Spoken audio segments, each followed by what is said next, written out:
হৰে কৃষ্ণ। আমি ইতিমধ্যে ৰথযাত্ৰাৰ লগত সংগতি ৰাখি এলানি আলোচনা ৰাখিছিলোঁ, তাত য'ত আমি জগন্নাথৰ বিভিন্ন লীলা সম্পৰ্কে আলোচনা কৰিছোঁ।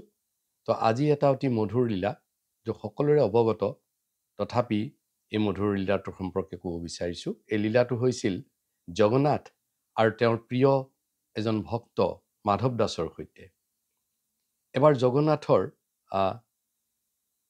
গ্ৰীষ্মকালত, গৰম দিনত খুব কঁঠাল খাবৰ মন গ'ল আৰু তেওঁৰ প্ৰিয় ভক্ত মাধৱ দাসক ক'লে যে মোৰ খুব পকা কঁঠাল খাবৰ মন গৈছে, তে তোমাৰ লগত মই গৈ আজি ৰাতি ৰজাৰ বাৰীত খুব সুন্দৰ সুন্দৰ কঁঠাল আছে, তাৰে এটা পকা কঁঠাল আনি খাম দিয়া।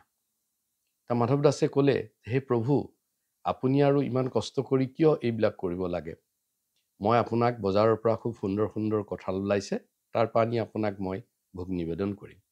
ৰজাই ক'লে, তেনেকেতো মই ভোগ খাবই পাৰোঁ, কাৰণ মোৰ দিনে 56 ভোগ লাগি থাকে। আৰু তুমিতো জানা যে মই যেতিয়া কৃষ্ণ অৱস্থাত আছিলোঁ, কৃষ্ণৰ ৰূপত আছিলোঁ, তেতিয়া নন্দৰ ঘৰত ইমান লৱণো, ইমান গাখীৰ, ইমান দৈ, ইমান মাখন থকাৰ স্বত্তেও মই সখাবিলাকক লৈ গোপীৰ ঘৰত, ভক্তৰ ঘৰত গৈ পেলাই মাখন খাওঁ, মাখন চুৰ কৰোঁ। গতিকে সখাৰ লগত গৈ, বন্ধুৰ লগত গৈ এনেকৈ কঁঠাল খোৱাৰ এটা মজা বেলেগ, গতিকে তুমি ওলাবা। মাধৱ দাসে ক'লে যে মই এই বিদ্যাটোত বৰ পাকৈত নহয়, গতিকে চোৰ কথাটো মোৰ অলপ দিগদাৰী হ'ব। এতিয়া ৰজাই জগন্নাথে ক'লে যে তুমি একেবাৰে চিন্তা নকৰিবা, মই চুৰ কৰাত একদম পাকৈত, তোমাক মই ভালকৈ শিকাই বুজাই লৈ যাম, তুমি মোৰ লগত ৰাতি ওলাবা। এইমতে ৰাতি মাধৱ দাস আৰু জগন্নাথ দুয়ো কঁঠাল চুৰ কৰিব গ'ল সাক্ষাৎ ৰজাৰ ঘৰত। তেতিয়া জগন্নাথে ক'লে যে চবফালে পহৰা দিয়া আছে, গতিকে ৱালখন বগাই এতিয়া পাৰ হ'ব লাগিব, দেৱাল পাৰ হ'ব লাগিব। তেতিয়া মাধৱ দাসে ক'লে, এইখন ইমান ওখ দেৱাল, মই কেনেকৈ পাৰ হ'ম? জগন্নাথে ক'লে, তুমি মোৰ হাতত ধৰা, আমি দুইটাই জাপ মাৰি পাৰ হৈ যাম। জগন্নাথ আৰু মাধৱ দাস দুই এক জাপ মাৰি এই প্ৰকাণ্ড প্ৰাচীৰখন পাৰ হৈ ভিতৰ সোমাল। মাধৱ দাসে ক'লে যে এতিয়া কি কৰা হ'ব? যে তুমি ওপৰত, জগন্নাথে ক'লে, তুমি লাহে লাহে কঁঠাল গছৰ ওপৰত উঠা আৰু তাতে আটাইতকৈ যিটো ভাল পকা কঁঠাল সেইটো ছিঙি তললৈ পেলাই দিবা আৰু মই তলতে ধৰিম। এইমতে কথা হ'ল। মাধৱ দাস গৈ কঁঠাল গছৰ ওপৰত উঠিল আৰু তেওঁ একদম চাই যিটো আটাইতকৈ ধুনীয়া কঁঠাল তেওঁৰ প্ৰিয় জগন্নাথৰ বাবে, সেই কঁঠালটো ছিঙি তললৈ লাহেকৈ এৰি দিব খুজিছে আৰু কৈছে, চাবা কিন্তু ভালকৈ ধৰিবা, কঁঠালটো পকা আছে। কৃষ্ণ জগন্নাথে ক'লে যে এইটো চিন্তাই নকৰিবা, মই তলত ৰৈ আছোঁ। তো এনেতে সিফালৰ পৰা প্ৰহৰীবিলাক, ৰজাৰ প্ৰহৰীবিলাক অহা শব্দ হ'ল। কৃষ্ণই ওপৰৰ পৰা কঁঠালটো পেলাইছেহে মাত্ৰ, কৃষ্ণ জগন্নাথে এক জাপ মাৰি প্ৰাচীৰ পাৰ হৈ গুচি আহিল। এই কথাটোতো কঁঠাল গৈ ক'ত জগন্নাথে ধৰিব, মাটিত পৰি এটা বিৰাট প্ৰকাণ্ড শব্দ হৈছে। গতিকে সেই শব্দটোৰ সন্ধানত আহি সকলোবিলাক প্ৰহৰী আহি গছজোপাৰ তল পালেহি আৰু দেখিছে এটা পকা কঁঠাল তলত ফাটি পৰি আছে। আৰু তেওঁলোকে নিৰীক্ষণ কৰি দেখিলে যে গছৰ ওপৰত মাধৱ দাস, ভক্ত, জগন্নাথৰ ভক্ত মাধৱ দাস বহি আছে।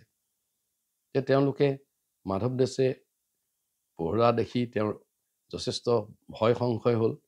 তেতিয়া প্ৰহৰীয়াবিলাকে তেওঁক ধৰি নি ৰজাৰ ওচৰত অৰ্পণ কৰিলে। ৰজাই ক'লে যে তোমাৰ ইমান যদি কঁঠাল খাবৰ মন আছে, মোক ক'ব লাগিছিল যে মই সকলোবিলাক কঁঠাল তোমাক, ভাল ভাল কঁঠাল তোমাক যোগান ধৰিলোহেঁতেন। তুমি ইমান এজন ডাঙৰ ভক্ত, এইবিলাক কিয় কৰিছা? তেতিয়া মাধৱ দাসে গোটেই কথাখিনি সদৰিলে যে আচলতে জগন্নাথৰ খুব ইচ্ছা আছিল আৰু সেইকাৰণে মই ইয়াত কঁঠাল তেওঁৰ লগতহে চুৰ কৰিব আহিছিলোঁ, মোৰ ইয়াত কোনো অভিপ্ৰায় নাই। ৰজাই কথাখিনি শুনি বৰ সন্তুষ্ট হ'ল আৰু তেওঁ ক'লে, ঠিক আছে, এই গোটেই কঁঠালৰ বাৰীখন মই জগন্নাথৰ নামতেই অৰ্পণ কৰিছোঁ। তেওঁক যেতিয়া ইয়াৰ পৰা ভোগ লাগে, সদায় মই ইয়াৰ পৰা জগন্নাথক পকা কঁঠাল যোগান ধৰিম।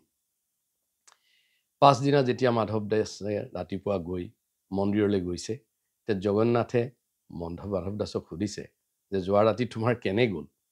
মাধৱ দাসে খুব সুন্দৰভাৱে হাঁহি হাঁহি জগন্নাথক ক'লে, হে জগন্নাথ, তুমিতো কঁঠাল বাৰীৰ পৰা সুদাহাতে ঘূৰি আহিলা, তুমিতো কঁঠাল খাব নাপালা, আৰু মই তোমাৰ কাৰণে গোটেই বাৰীখন তোমাৰ নামত লৈ আহিছোঁ। এইদৰে জগন্নাথ আৰু তেওঁৰ ভক্তৰ মাজত খুব মধুৰ মধুৰ লীলা হয়। আনকি এই লীলাৰ দ্বাৰা জগন্নাথে মাধৱ দাসক গোটেই ভক্তৰ মাজত আৰু তেওঁৰ যিটো অৱস্থান সেইটো উচ্চ কৰিলে। গতিকে জগন্নাথৰ এই লীলাবিলাকৰ দ্বাৰা আমি এটা কথা মন কৰিছোঁ যে জগন্নাথৰ দিব্য লীলাবিলাক আমাৰ চক্ষুত মানে আপতভাৱে এই যে লীলাটোত চুৰ যেন লাগে, কিন্তু ভগৱান আচলতেটো চুৰ নহয়। তেওঁ মাখন চুৰ কৰি গোপীৰ হৃদয় চুৰ কৰে। তেনেকৈ কঁঠাল চুৰ কৰিবলৈ গৈ তেওঁ জগন্নাথে মাধৱ দাসক তেওঁৰ সকলোৰে মাজত জনপ্ৰিয় কৰি তুলিলে আৰু ৰজাকো তেওঁ জগন্নাথৰ এজন ভক্তিযুক্ত সেৱাত যথেষ্ট নিযুক্ত কৰাৰ এটা সুযোগ দিলে। এই আছিল জগন্নাথ আৰু মাধৱ দাস আৰু কঁঠালৰ এক মধুৰ কাহিনী। হৰে কৃষ্ণ।